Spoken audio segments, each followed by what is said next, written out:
Adakah sah daging korban beri ke adik-adik?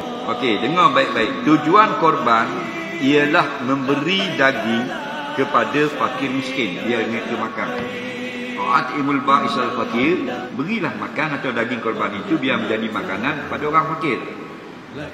Cara pembahagian daging korban ada yang wajib, ada yang harus. Yang wajib ialah sekurang-kurangnya ada sedikit daripada daging yang mentah kita beri kepada orang miskin. Kalau orang miskin itu anak beranak kita, lebih afdal. Okey? Jika tidak ada pun diberi kepada orang miskin, maka tidak sah. Ada lagi satu pembahagian yang harus.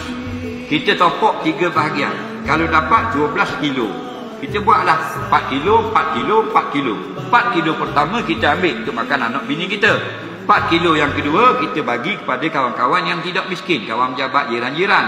Nah, 4 kilo yang terakhir bagi ke orang miskin. Cara itu harus.